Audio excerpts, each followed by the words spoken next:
Ibikorwa byo kwitegurira inama igira 23 y'umuryango w'isoko rusangi y'ibihugu vya Afrika y'ubuseruko n'ubumanuko komeza byaratanguye mu gisagara ca Bujumbura aho twaciye mu mabara atandukanye nko kuriva ku kibuga c'indege mpuzamakungu Melchior Ndadaye wakigwa n'amabendera y'ibihugu bizo kwitabira iyo nama ariko arahungabana.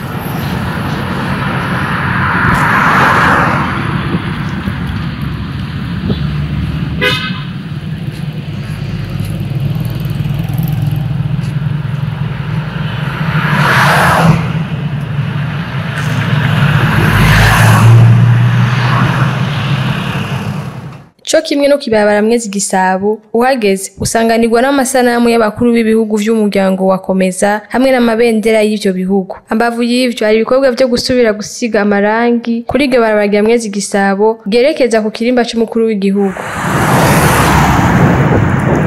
Mu kiganiro yahaye abanditsi n'abamenyesha makuru kuri wa 22 Gitugutu umushikiranganje Marie Chantal Nijimbere yahamagariye abarundi gukura amaboko mu mpuzu mu ntumbero yo gukora cyane kugira haboneke umwimbo mwinshi ushobwa muri iyo soko rusangi yakomeza kuko Burundi bushora umwimbo ungana n'imiliyoni 150 z'amadolari y'abanyamerika ugasuma ibingana n'imiliyoni 180 z'amadolari y'abanyamerika. Inama igira 23 y'ibihugu bigize umuryango wakomeza izotangura kuri uyu wa mbere igenekezo rya 28 Gitugutu itangujwe n'abanyamitahe n'abikorera utwabo bo muri ivyo bihugu izobera mu ngoro y'amakoraniro mu Kigobe kumwe nihanishwa gurisha bw'ivyahinguriwe muri ivyo bihugu ikazokurikirwa n'inama y'abashikiranganje izoba ku itariki 29 izobera ku kirimba c'umukuru w'igihugu. Ku wa 30 Gitugutu hategekanijwe ibirori vyo kugurura ico bise regime commercial simplifié ku mupaka wo mu Gatumba. Iyo nama igira 23 yakomeza